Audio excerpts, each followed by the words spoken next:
মহিলাদের সিজার করার ব্যাপারে ইসলামী শরীয়ত কি বলে? মেয়েদের কি চুল কাটার অনুমোদন আছে? থাকলে কতটুকু কাটতে পারবে? নামাজের মধ্যে খারাপ ধারণা মনে আসলে কি করতে হবে? একজন আদর্শ স্বামীর দায়িত্ব কি কি? মামাতো বোনের মেয়েকে বিয়ে করা জায়েজ হবে কি না? আমি বেকার, অনেক হতাশা থেকে কিভাবে মুক্তি পাবো? আয়াতুল কুরসি পড়ে হাতের মধ্যে জোরে জোরে 3টা তালি দিলে তালির আওয়াজ যতদূর যাবে ততদূর চোর ডাকাত বা শয়তান আসতে পারবে না। এটা কতখানি সত্যি? হস্তমৈথুন থেকে বিরত থাকার সবচেয়ে উত্তম উপায় কি? টেবিল চেয়ারে ভাত খাওয়া যাবে কিনা? নামাজে হাঁচি আসলে কি আলহামদুলিল্লাহ বলতে হবে? ভাগিনা ভাগ্নিকে আব্বু আম্মু বলে ডাকা যাবে কি? ওযু করার সময় আজানের জবাব দেওয়া যাবে কি? উচ্চস্বরে হাসলে কি ওযু নষ্ট হয়ে যায়? মোবাইলে কোরআন থাকলে ওই মোবাইল নিয়ে টয়লেটে যাওয়া যাবে কি? সুদী ব্যাংকে চাকরি করে সুদমুক্ত থাকার উপায় কি? একবার স্ত্রী সবাস করার পর ফ্রেশ না হয়ে আবার মিলিত হলে কি গুনাহ হবে? যাদের অল্প দাড়ি তাদের চাপ দাড়ি উঠানোর জন্য কি ঔষধ ব্যবহার করা যাবে? স্ত্রী মারা গেলে স্বামী গোসল করাতে পারবে?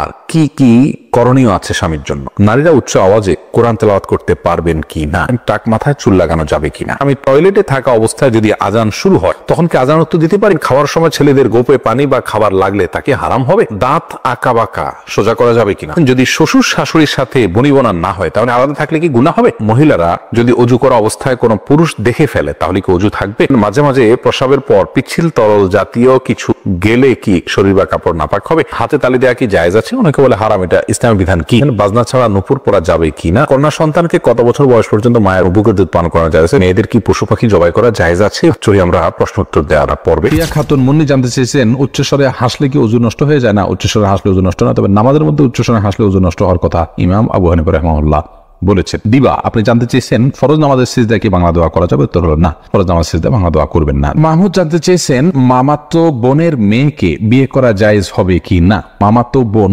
সে আপনার মাহারাম নন। যেখানে মামাতো বোনকেই সরাসরি বিয়ে করা জায়েজ আছে সেখানে মামাতো বোনের মেয়েকে তো অবশ্যই বিয়ে করা জায়েজ আছে, কোনো অসুবিধা নেই। জিয়াউদ্দিন জানতে চেয়েছেন ভাগিনা ভাগ্নিকে আব্বু আম্মু বলে ডাকা যাবে কি? অসুবিধা নেই। এটা সে অর্থে প্রকৃত অর্থে আব্বু আম্মু বলা হয় না, যার কারণে ইন্নামা মানবের নিয়াত তাদেরকে আব্বু আম্মুর মতো শ্রদ্ধার স্নেহের সেই জায়গা থেকে বলা যেতে পারে, কিন্তু পরিচয় দিয়ে আব্বু আম্মু তারা আমার বাবা মা এরকম কোন পরিচয় তারা আপনি দিচ্ছেন না। যদি দিতেন তাহলে সেক্ষেত্রে এটি গুনাহের কারণ হতো। মেহেদী হাসান জানতে চেয়েছেন নামাজে হাঁচি আসলে কি আলহামদুলিল্লাহ বলতে হবে? ভাই মেহেদী হাসান, নামাজে যদি হাঁচি আসে তাহলে সেক্ষেত্রে আমাদের কোনো কিছু বলতে হবে না, কারণ আলহামদুলিল্লাহ বলা, ইরহামুকাল্লাহ বলা এগুলো সালাতের বাইরের জন্য প্রযোজ্য, সালাতের মধ্যে এগুলো বলা যাবে না। সাইফুল ইসলাম আপনি জানতে চেয়েছেন ওযু করার সময় আজানের জবাব দেওয়া যাবে কি?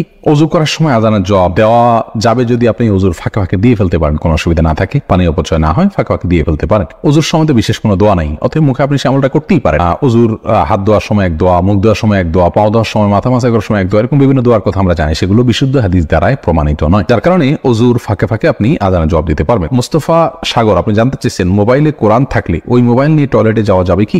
যাবে।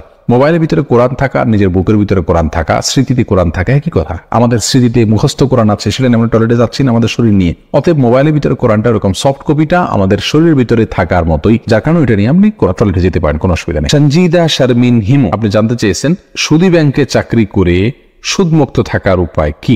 দেখুন, সুদী ব্যাংকে চাকরি করে সুদমুক্ত থাকার একমাত্র উপায় হলো যে আপনি সুদী ব্যাংকের এমন কোন পদে কাজ করবেন যে পদে কাজ করলে সরাসরি সুদের সাথে কোনো সম্পৃক্ততা আপনার থাকবে না। অর্থাৎ কথার কথা সুদের স্যাংশন করা, সুদের সাক্ষী হওয়া, সুদের হিসাব রক্ষণ, এরকম কোনো কিছুর সাথে আপনি সম্পৃক্ত থাকবেন না। এরকম কোনো কিছুর সাথে যদি আপনি সম্পৃক্ত না থাকেন তাহলে সেক্ষেত্রে ইনশাআল্লাহ আশা করা যায় আপনার সেই চাকরি জায়েজ হবে এবং হালাল হবে। রাহাত নাম দেখা আছে, এই নাম থেকে আমি যে প্রশ্নটি দেখতে পাচ্ছি সেটা হলো টেবিল চেয়ারে ভাত খাওয়া যাবে কিনা?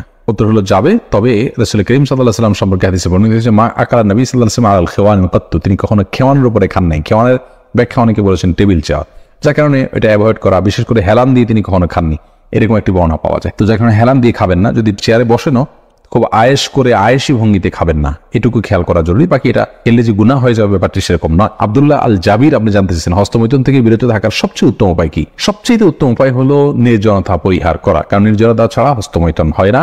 আপনি নির্জনতা পরিহার করুন, ইনশাআল্লাহ বিদিনিল্লাহ সেটা হবে আপনার জন্য সবচেয়ে বড় সহায়ক। সেই সাথে এই বিষয়ে ক্ষতিকর যে বিষয়গুলো আছে পার্থিব এবং পরলৌকিক, সে আর্টিকেলগুলো পড়ুন এবং যেসব দৃশ্য দেখা এবং অবলোকন করার কারণে হস্তমৈথুনের আগ্রহ জাগ্রত হয় সেগুলো থেকে দূরে সরুন, সেগুলোকে ডিলিট করে ফেলুন এবং সেগুলো থেকে নিজেকে সরিয়ে নিয়ে আসুন, একদম বিচ্ছিন্ন হয়ে যান সেগুলো থেকে। ইনশাআল্লাহ আল্লাহ তাআলা সাহায্য করবেন। এমনি মিজানুর রহমান, আপনি জানতে চেয়েছেন মহিলাদের সিজার করার ব্যাপারে ইসলামী শরীয়ত কি বলে। ভাই মিজান, ইসলামী শরীয়তে সিজার করার ব্যাপারে বিশেষ কোনো বিধি নিষেধ নেই, কারণ আল আসলু ফিল আশিয়াই আল ইবাহা, জাগতিক বিষয়ে মূল বিধান হলো সবই হালাল যদি কোনো নিষেধাজ্ঞা না থাকে।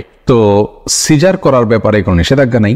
কোনো মায়ের যদি গর্ভস্থ সন্তানকে বের করে আনার জন্য অপারেশন করার প্রয়োজন হয় তাহলে সে ব্যাপারে শরীয়তের কোথাও নিষেধাজ্ঞা দেওয়া হয়নি। ট্রিটমেন্টের অংশ হিসেবে আপনার এরকম কিছু করা যাবে না, এরকম কোনো নিষেধাজ্ঞা যেহেতু নাই অতএব এটি হালাল। এটাকে হারাম বলবার কোনো কারণ নেই। শরীয়তে যেটাকে হারাম বলেনি সেটা হারাম হয় না। শরীয়তে সব হালাল, জাগতিক এবং দুনিয়াবী বিষয়ের ক্ষেত্রে সবই হালাল, শুধু যেগুলোকে নিষেধ করেছে সেগুলো হারাম। সিজারের বিষয়ে যেহেতু কোনো নিষেধাজ্ঞা নাই অতএব এটি হালাল ইনশাআল্লাহ যদি প্রয়োজন হয়। তবে হ্যাঁ, প্রয়োজন ছাড়া সিজার করা এটা অনুচিত। তার কারণ হলো আল্লাহ রাব্বুল আলামিন আমাদেরকে যে নেয়ামত দিয়েছেন, ইচ্ছাকৃত সে নেয়ামতকে নষ্ট করা জায়েজ নেই, বরং আল্লাহর নেয়ামতের শুকরিয়া আদায়ের একটা দিক এটাও যে সেটাকে যথোপযুক্তভাবে ব্যবহার করা।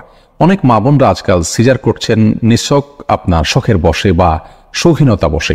তার মানে যদি সিজার করেন তাহলে সেক্ষেত্রে তার শারীরিক বিভিন্ন আপনার অসুবিধা থেকে তিনি রক্ষা পাবেন, অথবা তার মনের মতো কিছু হবে, তিনি কষ্ট করতে চাচ্ছেন না, বা এই জাতীয় কারণে অনেক সময় সিজার করা হয়, আমরা শুনে থাকি। সেটা খুবই নিন্দনীয় হবে। কারণ হলো বিনা প্রয়োজনে নিজেকে কষ্ট দেওয়া বা নিজের ক্ষতি করা, এটা এক ধরনের ক্ষতি। নিজেকে ত্রুটির মধ্যে ফেলে দেওয়া, এরপর সন্তান চাইলেও আর নির্দিষ্ট সংখ্যার পরে আর নেওয়া যাবে না। তো এই যে জটিলতাগুলো ফেলছি আমরা ইচ্ছাকৃতভাবে, সেটা ফেলা উচিত নয়। তাওহিদ মুয়াজ জানতে চাইছেন মেয়েদের কি চুল কাটার অনুমোদন আছে, থাকলে কতটুকু কাটতে পারবে? ছেলেদের মতো হয়ে দেখা না যায় সেই মর্মে সেরকম করে চুল কাটতে পারবেন, অসুবিধা নেই। রাবিয়া আক্তার বিনতে উম্মুল মুমিনিনদের কেউ চুল কেটেছেন প্রয়োজন, এটা জানা যায়। তবে ফাসিক মহিলাদের সাথে সাদৃশ্য গ্রহণ করার জন্য, তাদের স্টাইল ধরার জন্য চুল কেটে তাদের মতো করা জায়েজ নাই, কারণ যে যাদের সাথে সাদৃশ্য গ্রহণ করবে সে তাদের অন্তর্ভুক্ত হবে, নবী সাল্লাল্লাহু আলাইহি ওয়াসাল্লাম বলেছেন। এজন্য বাজে মেয়েদের সাথে সাদৃশ্য গ্রহণ করবে না। এমনি সাদ্দাম হোসেন জানতে চেয়েছেন আমি বেকার, অনেক হতাশা থেকে কিভাবে মুক্তি পাবো? ভাই, হতাশা থেকে মুক্তির জন্য আল্লাহর প্রতি ভরসা করতে হবে এবং আল্লাহ রাব্বুল আলামিনের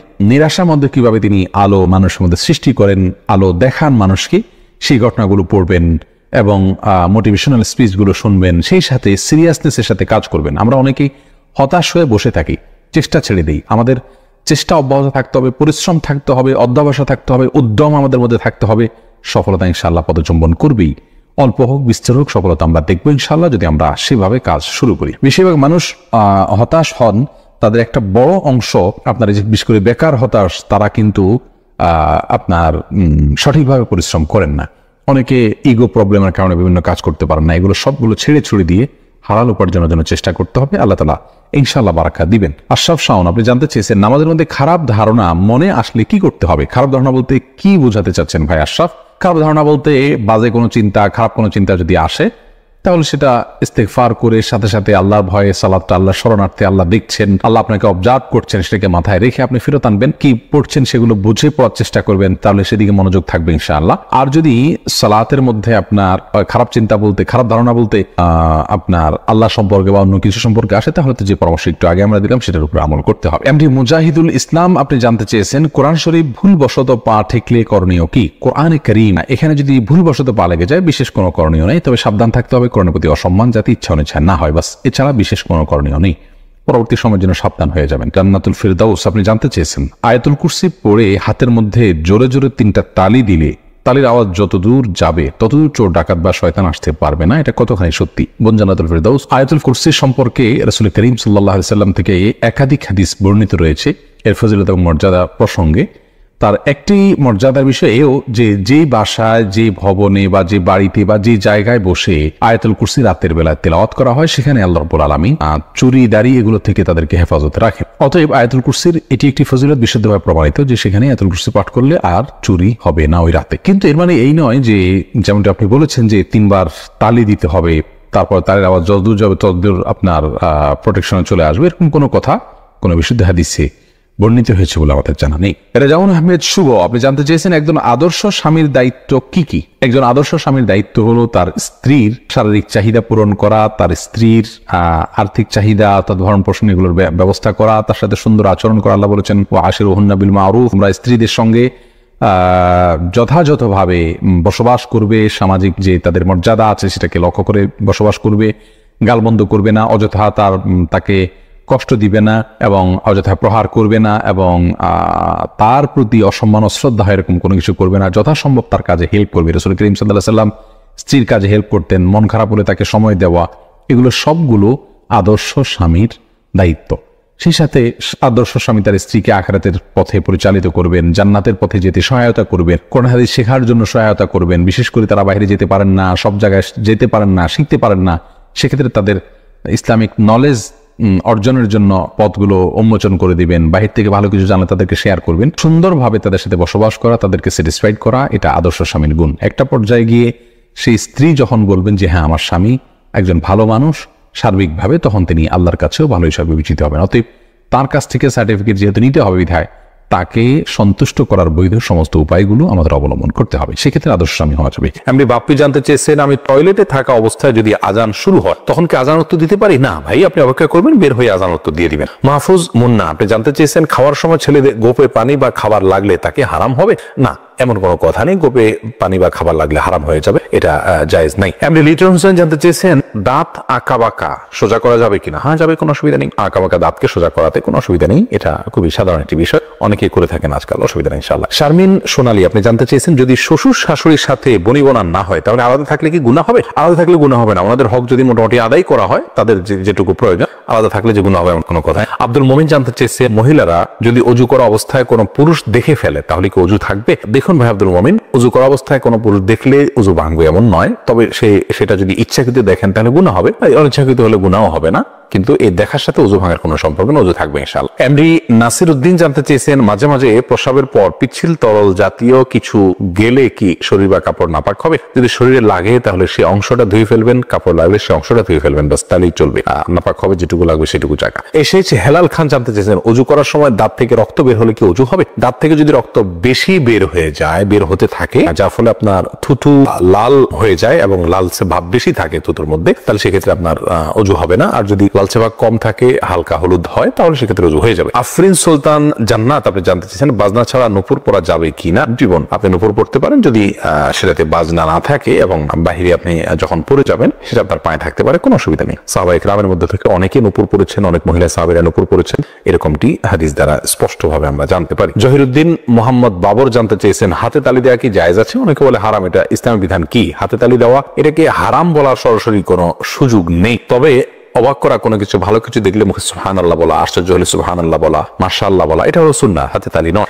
কিন্তু কেউ হাতে তালি দেন তাহলে সেক্ষেত্রে হারাম হয়ে যাবে, এটা মোটেও সঠিক নয়। এম এস আল মাহমুদ জানতেছেন, কন্যা সন্তানকে কত বছর বয়স পর্যন্ত মায়ের বুকের দুধ পান করানো যায়? কন্যা এবং ছেলে সন্তান সবার জন্য একই বিধান, 2 বছর পান করাবেন। ইমাম আবু হানিফার মতে তার বেশি পান করানো জায়েজ নাই, অন্যান্য ইমামদের অনেকের মতে জায়েজ আছে, যেহেতু কোনো নিষেধাজ্ঞা নেই, যেহেতু আল্লাহ কোরআন কারীমে হাওলাইনে কামেলাইনি বলেছেন, লিমান ওই আরাদা আন ইউতিম্মার রাদাআহ, যে ব্যক্তি দুধ পান করার সময় পূর্ণাঙ্গতায় পৌঁছাতে পান তিনি 2 বছর করাবেন। আল্লাহ তাআলা পরিষ্কার বলেছেন, এজন্য 2 বছর করানো জায়েজ আছে। সায়েন্টিফিক্যালি বিষয়টা প্রমাণিত যে পরে আর মায়ের বুকের দুধে কোনো উপকারিতা বাচ্চার জন্য থাকে না, এজন্য 2 বছর পান করাবেন, ছেলে হোক মেয়ে হোক, যে মানে উভয় ক্ষেত্রে। খালেদা আক্তার জানতেছেন, মেয়েরা পর্দা না করলে মা বাবার কবরে কি আযাব হবে? মা বাবার যদি সেখানে কোনো দায় থাকে, ত্রুটি থাকে, তাহলে সেক্ষেত্রে তাদের আযাব হতে পারে, কিন্তু মা বাবা যদি তাদেরকে সঠিক পথের দিশা দিয়ে থাকেন, বুঝিয়ে থাকেন, দায়িত্ব পালন করে থাকেন, তাহলে সেক্ষেত্রে তাদের দায়ভার তারা শুধু সন্তানরাই বহন করবে, মা বাবার কোনো কিছু দায়ভার চাপানো হবে না। আল্লাহ বলেছেন, লা তাজরু ওয়াজরাতুন উযরা উখরা, কারোর দায়ভার অন্য কেউ বহন করবে না। লাইসা লিনসান ইল্লা মা সাআ, প্রত্যেকে যা করবে তারই তিনি দায় নিবেন। তামান্না ইসলাম সেতু আপনি জানতে চেয়েছেন, মেয়েদের কি পশু পাখি জবাই করা জায়েজ আছে? বোন, অবশ্যই জায়েজ আছে। মুরগি, হাঁস, এই জাতীয় পশু পাখি, গরু, এগুলো জবাই করার ক্ষেত্রে অনেক উদাহরণ আমাদের সমাজে আছে। যেমন ভাই বোন দুজন মিলে একসাথে গরু জবাই করতে পারবেন না শেয়ারে, তারপরে আপনার মেয়েরা গরু বা ছাগল বা কোনো পশু জবাই করতে পারবেন না, গোসল ফরজ অবস্থায় গরু ছাগল জবাই করা যাবে না, স্বামী স্ত্রী একজন ধরবেন একজন জবাই করবেন করা যাবে না, এরকম নানাবিধ কথা আমাদের সমাজে প্রচলিত আছে। এগুলো সবগুলো ভ্রান্ত ধারণা। ছেলেরা যেমন জবাই করতে পারবেন, মেয়েরাও কিন্তু সেভাবে আপনার জবাই করতে পারবেন, কোনো অসুবিধা নেই। জবের যে শর্ত আছে বিসমিল্লাহ আল্লাহু আকবার বলে জবাই করে ফেলবেন। রবিউল ইসলাম জানতে চেয়েছে, কোনো কিছুতে পা লাগলে সালাম করা কি জায়েজ? না ভাই, কোনো কিছুতে পা লাগলে সেখানে হাত দিয়ে সালাম করতে হবে। হাত দিয়ে যদি সালাম হয় না, পা ছুঁয়ে এটাকে সম্মান করে কোনো কথা নেই। কিন্তু আমাদের সমাজ যেহেতু পা লাগাটাকে অসম্মান মনে করা হয়, এটা ওরফ, আর ওরফের একটা এতেবার এবং গ্রহণযোগ্যতা ইসলামী শরীয়তে আছে, যার কারণে কারোর গায়ে পাও লাগলে সেটা লাথি দেওয়ার সাথে কিছুটা সাদৃশ্যপূর্ণ হওয়ার কারণে আমাদের সমাজ এটাকে দূষণীয় মনে করে, আরবেনরা দূষণীয় মনে করে না, তারা জন্য পাওয়া লাগলেও এটাকে কিছু মনে করে না। তো আমাদের সমাজে যদি দূষণীয় মনে করা হয়, সেহেতু যার কাছে যার গায়ে পাওয়া লেগেছে তাকে যদি আপনি একটু টাচ করে আপনি আসলে পাওয়া লাগাতে চাননি, হাত লাগাতে চেয়েছেন অথবা অশ্রদ্ধা করতে চান, এটা বোঝাতে চান, তাহলে সেটা ঠিক আছে, এটাতে দোষের কিছু নেই। তবে এর মানে এই নয় যে তাকে আপনি সালাম দিবেন। ভাই রাশেদুল ইসলাম রুবেল, আপনি জানতে চেয়েছেন টাক মাথায় চুল লাগানো যাবে কিনা, এ ব্যাপারে ইসলামের কোনো বিধিনিষেধ আছে কিনা। ভাই রাশেদ, টাক মাথায় চুল, আলগা চুল লাগানোর ব্যাপারটি একজন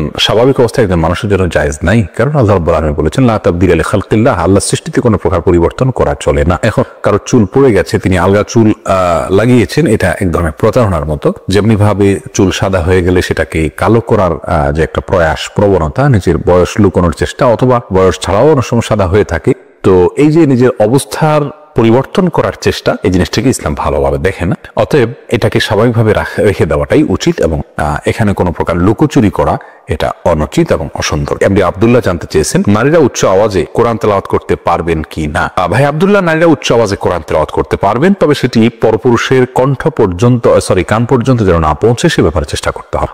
নিজের বাসায় করতে পারেন, নিজের ঠিকানায় করতে পারেন। নিজের ঠিকানায় যদি বাসায় যদি দেবর থাকে, অন্য কেউ থাকেন, তাহলে তাদের কান পর্যন্ত যেন আওয়াজটি না যায়, সে ব্যাপারে তাকে সচেতন থাকতে হবে। কারণ কোরআন তেলাওয়াতের ক্ষেত্রে কণ্ঠের মধ্যে কোমলতা সৃষ্টি করতে হয়, সৌন্দর্য সৃষ্টি করে তেলাওয়াত করা হলো তেলাওয়াতের আদব। আর সে আদব রক্ষা করতে গিয়ে কিন্তু তিনি কোমল কণ্ঠে, সুন্দর কণ্ঠে পড়তে যাবেন, সেটি পরপুরুষের মনের মধ্যে বাজে চিন্তা আসার কারণ হতে পারে। সেই জায়গা থেকে তিনি জোরে পড়বেন, যদি একাকি থাকেন বা কেউ না শুনে, আর যদি কেউ শোনার মতো থাকে তাহলে তার কান পর্যন্ত যেন না যায়, সেভাবে তিনি তেলাওয়াত করবেন ইনশাআল্লাহ। ফাহিম, আপনি জানতে চেয়েছেন স্ত্রী মারা গেলে স্বামী গোসল করাতে পারবে আর কি কি করণীয় আছে স্বামীর জন্য। দেখুন, স্ত্রী মারা গেলে স্বামী গোসল দিতে পারবেন কি না, এই বিষয়টি ওলামায়ে কেরাম এবং ইমামগণের মধ্যে মত পার্থক্য আছে। ইমাম আবু হানিফা রাহিমাহুল্লাহর মত হলো যে স্ত্রী মারা গেলে স্বামী তাকে গোসল দিতে পারবেন না। তার কারণ হলো তিনি মনে করেন মৃত্যুর সঙ্গে সঙ্গে বৈবাহিক সম্পর্কটা আর থাকে না, ছিন্ন হয়ে যায়, যার কারণে তারা মাহরামের মতো হয়ে যান। এখানে অন্য কোনো মেয়েরা গোসল দিবেন।